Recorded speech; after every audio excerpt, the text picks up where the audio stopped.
Hi cuties! So, it is time to announce the top 19 books of 2019. Are you ready? I decided to do 19 because I read a lot of good books this year. And it's the end of a decade, so you can't just be like, oh, my top 10, you know.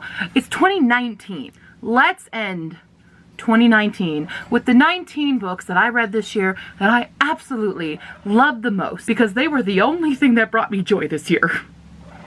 I hope 2020 will be better, but I am not getting my hopes up. So, anyway, let's talk about the top 19 books that I loved in 2019. Bear in mind, the difference of how much I love each of these books and in their ranking is wafer thin. It was so hard to finally decide, like, the number one book, because the whole year I'd been thinking, this book is gonna be it, this book is gonna be it. Then I had to take a step back and go, what is it? And all of these are just my own opinion. You might have hated some of these books. You might have loved some of these books that I'm ranking lower, and vice versa. It's my opinion, and I'm obviously right, and you're wrong.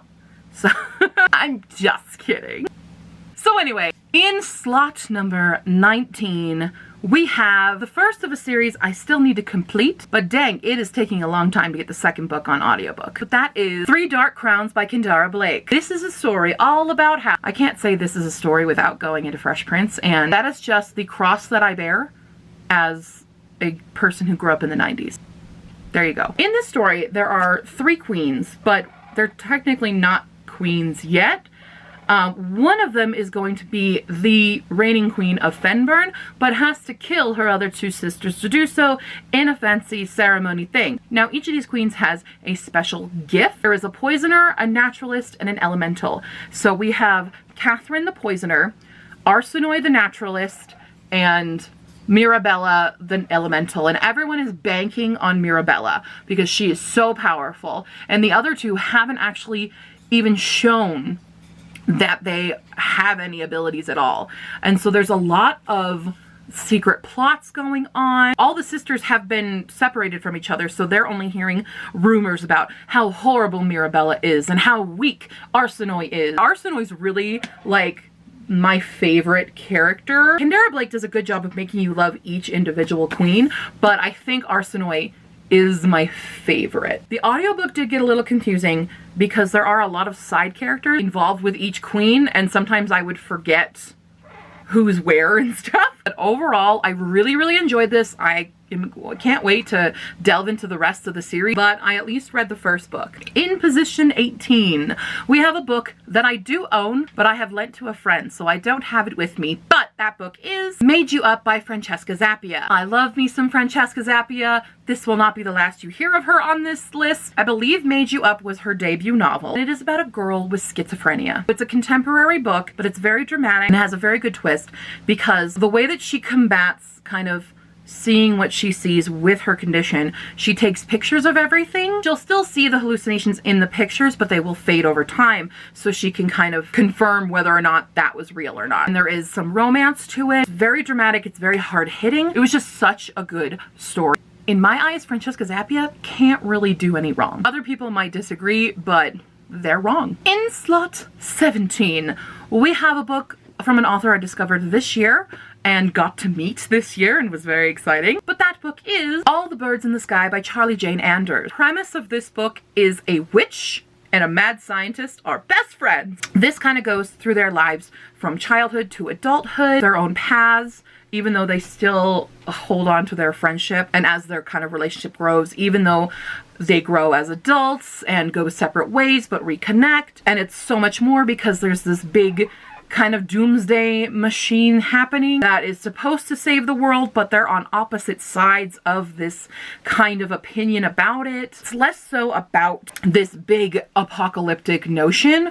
It's really more of a story of their relationship from children to adults and how their relationship has fluxed and changed throughout those years. It's very beautifully written. I highly recommend picking this up. I look forward to reading more from Charlie Jane Anders in 2020. In slot number 16, we have a book that I read as an audiobook, so I do not own it yet. I want a copy. I can't find a copy. Well, I can, but There's 2 books out, and the first book right now in all the main stores is in paperback and the second's in hardcover, and y'all know how I feel about that, and it's not showing up in any of my used bookstores, so.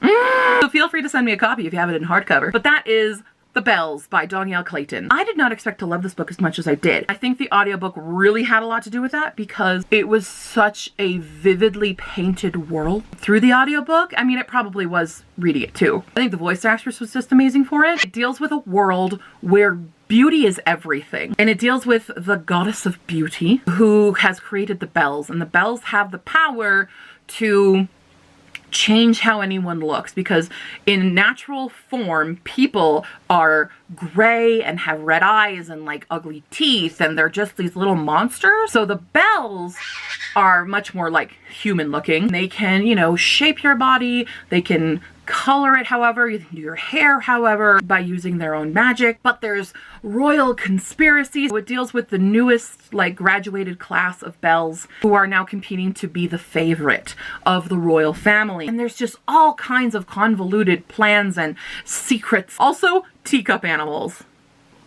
So cute. I read both The Bells and Everlasting Roses here, so they're both kind of put together, but absolutely loved it. Did not think I would, because when things are emphasized about beauty being everything, it rubs me wrong, but this was done so well. It kind of makes a dig at the beauty world, which I enjoyed because there are a lot of problems with the beauty world. So in slot 15, we have another dramatic contemporary, and that is The Chaos of Standing Still by Jessica Brody. This hit me so hard. I listened to it on audiobook, found it on Book Outlet. Thank you, Book Outlet. This is a story about a girl whose best friend has died.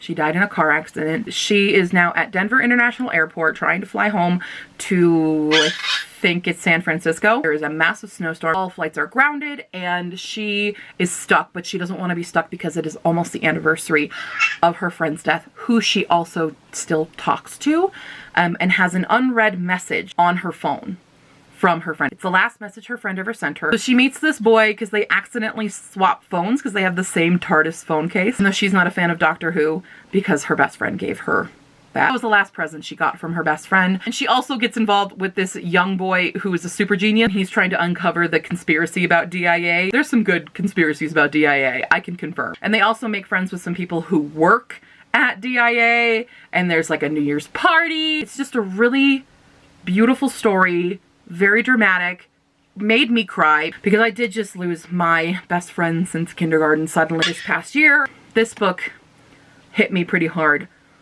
because of that. Even if you can't relate to that, this book will probably make you cry. So if you want a book to cry from, this book. And in slot 14, we have a book I just finished reading, and I'm really glad I got to it because it was so beautiful and gave me all the nostalgic feels of Labyrinth. And that was Winter Song by S.J. Jones. A lot of people say this is Labyrinth, but, and I will say it does give me Labyrinth feel. However, what people don't realize is that Labyrinth itself is based off the old Goblin King folktale, which is a German folktale, I believe. Der Erlkönig.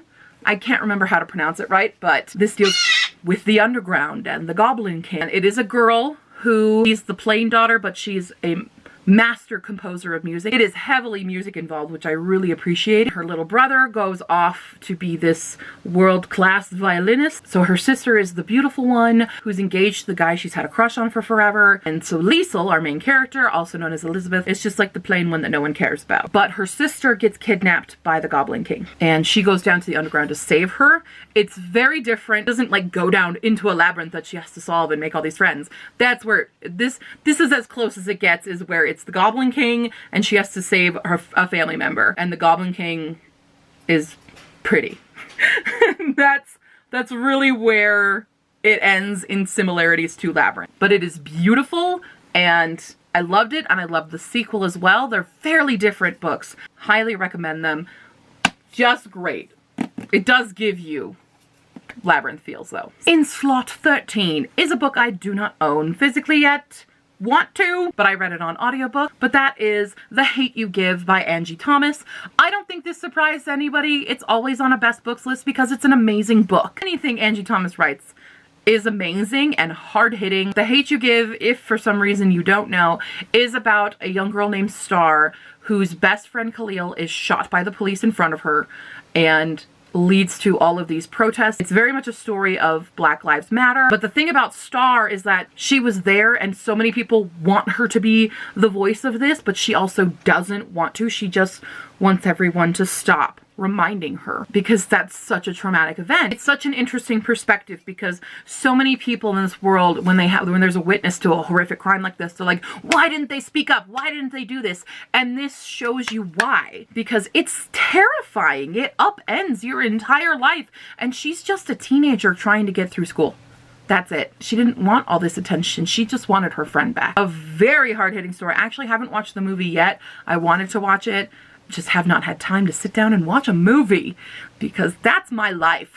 I don't have time to do anything. Thank God for audiobooks though. And in slot number 12 is On the Come Up by Angie Thomas. I put them in 2 different slots because they are very different books, even though they're set in the same location of Garden Heights. On the Come Up is more so on the topic of how Black people are viewed, especially in the media and with rap music. So in this one, we have Bree, who is the daughter of a very famous underground rapper who was killed. She wants to be a rapper, but on her own. She doesn't want her dad's legacy to really affect her, even though everybody knows that she's his daughter. She has great raps on her own. And it's this exploration for her of figuring out who she wants to be as a rapper with this image, what people want her to be, what people think they are, and letting her music kind of speak for certain protests, because it does mention like what happened in the events of The Hate U Give. Just a really good look. It makes you question a lot of what's presented in media, especially for a rising star and what pressure they're under to be a certain way, and also while trying to hold true to herself. Another book you should check out by Angie Thomas. And in slot number 11 is a book I do own, but yet again have lent to a friend. And that is The Rise of Kyoshi by F.C. Yee. I could not believe there was an Avatar book out there all about Avatar Kyoshi, who is my favorite Avatar, and now is even more of my favorite Avatar because of the book we got. Oh my God. It's so good, and I don't want to spoil because there are so many twists and turns in this one that I don't want to tell you and spoil these things, but it's so good and I love Kyoshi so much. It's a beautiful cover. Just look at that artwork and I cannot wait for the next one. I need it now. If you love Avatar: Last Airbender at all or Legend of Korra, pick up this book. It's amazing. It brings you right back into the world. It's just like coming home, you know? Last Airbender is such a big part of so many people's lives growing up. I mean, it's comparable to like Harry Potter, Percy Jackson, but in TV world. And here's the thing, I didn't even watch Avatar until I was like in college. But that was a long time ago. So for a lot of people, it's their childhood. For other people, it's their college years. That's what I did in college. Not binge drinking or parties. I watched Avatar: The Last Airbender. Anyway, The Rise of Kyoshi. Check it out. So good. The next book is a book that released at the beginning of 2019 and I was so freaking ecstatic about because we got some more Leigh Bardugo. We got 2 Leigh Bardugo books this year, I realized, but I've only read 1, and that is King of Scars. This is the first in the Nikolai duology. Cannot wait for the second. This was so fun to slip back into the world of Nikolai and Zoya and Nina, who are our 3 main POVs. Do hate Leigh Bardugo for giving me a new character to get attached to and then taking him away from me. Not cool. But this book is where we converge both the stories in Shadow and Bone trilogy and Six of Crows duology. And I mean, Nikolai is like everybody's favorite character, so of course he deserves his own book. It's gorgeous and amazing. It was so good, guys. It's all 3 of my favorite characters from these other 5 books. Because Nina was my favorite in Six of Crows, and Nikolai and Zoya were my tops from the original Grisha trilogy. Hell yeah! And I'm so excited to see where this goes. I'm so excited for the Netflix series. I just love this. I did an entire reading vlog for this book, by the way, so check it out. And also check out this book. Slot number 9. It's time to talk about Francesca Zappia again. Now entering Adamsville. I love this. So many people didn't like this, and I think that is because they were not prepared for an urban fantasy by Francesca Zappia, because she usually writes hard-hitting contemporary. Eliza and Her Monsters dealt heavily with anxiety. Made You Up, schizophrenia.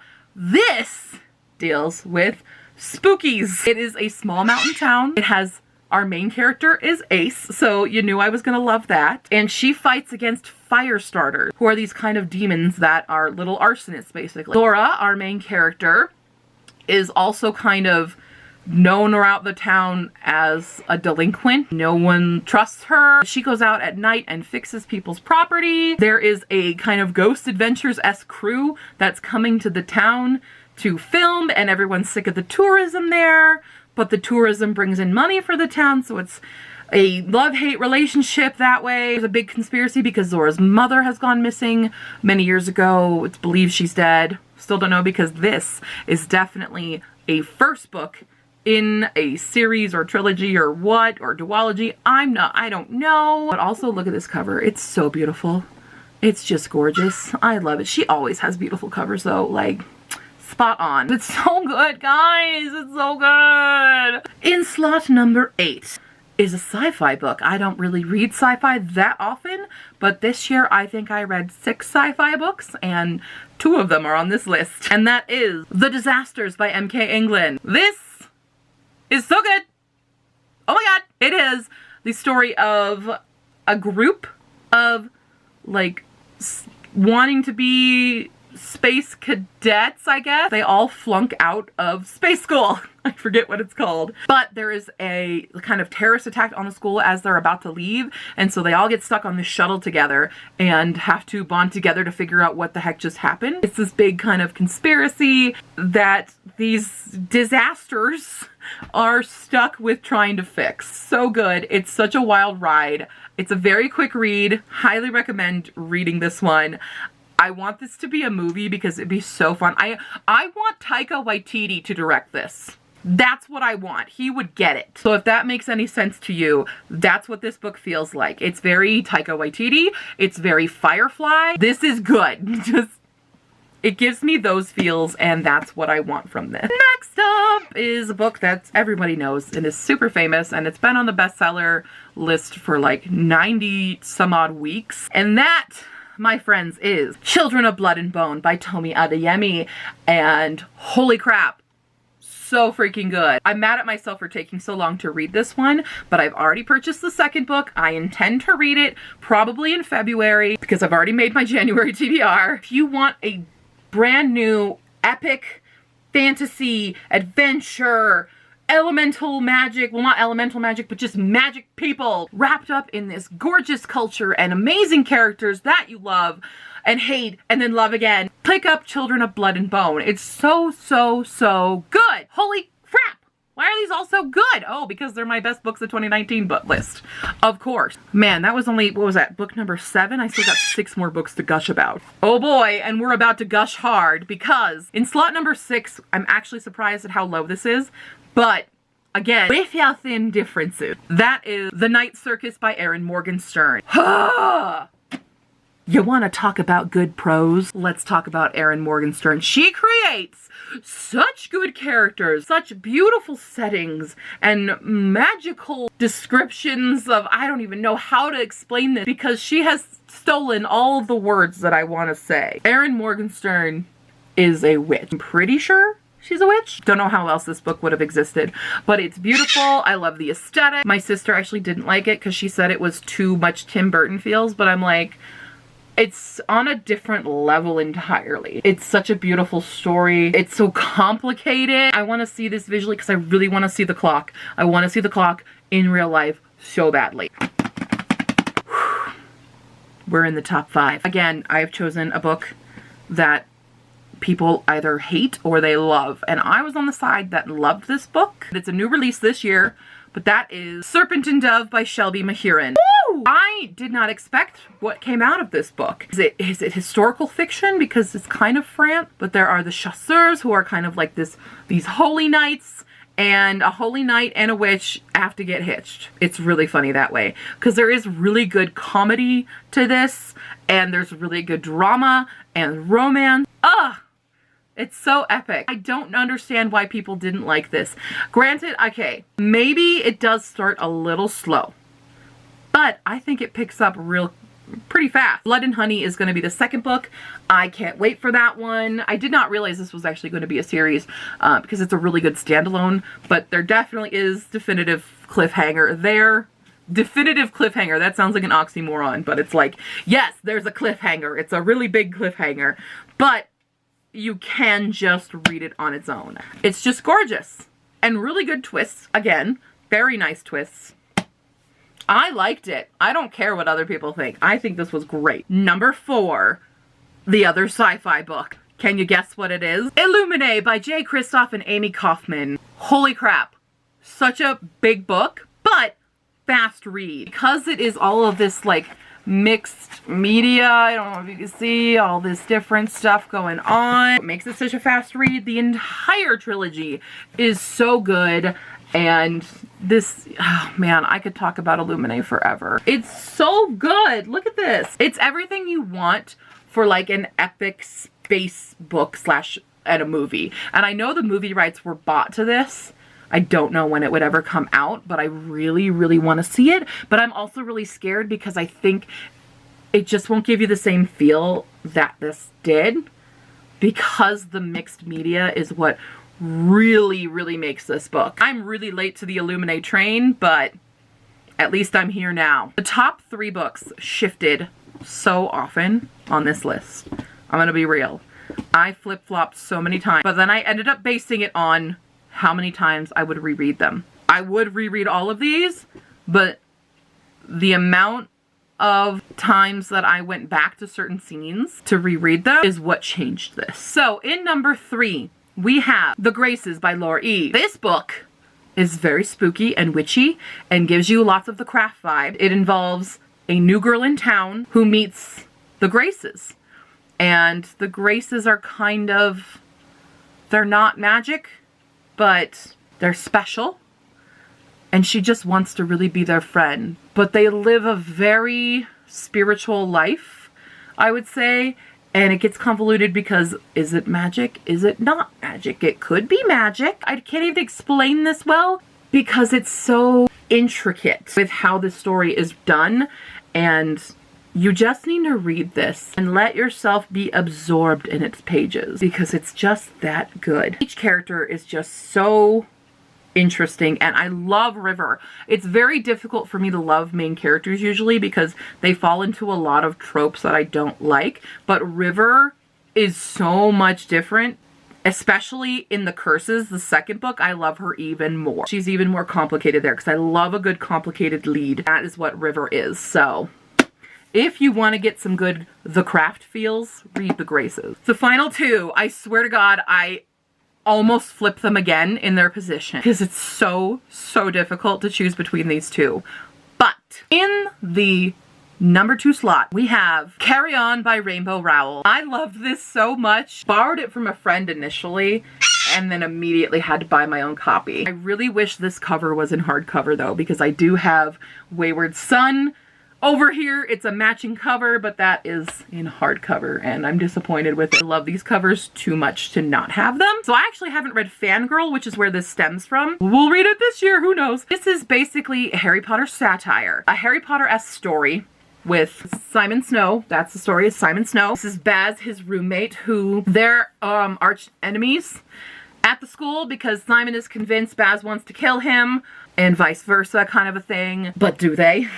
Big conspiracy, very good plot twists.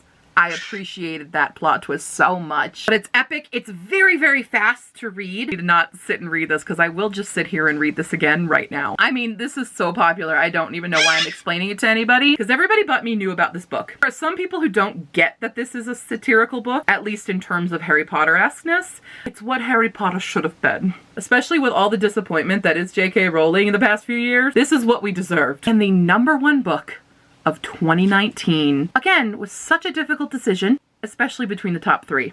It is a recent read. I read it on audiobook. The audiobook really did this. I've gone back and listened to chapters over and over and over because I loved this so much. To the surprise of probably no one, The Diviners by Libba Bray. I am so late to the train on The Diviners. It's so good. All of the characters are so unique, so interesting and complicated. I actually like Evie a lot, and I know a lot of people don't because she's kind of like a spoiled brat. But I get it. Like, it's believable, which is why I like her so much. I also adore Sam so much. I love this. And I love Theta so much. Theta, my queen. A lot of people love Memphis the most, but I'm not a huge fan of Memphis. I like Memphis, not a huge fan of Memphis. I think Theta, Evie, and Sam are my favorite. Diviners. It's 1920s. There are ghosts.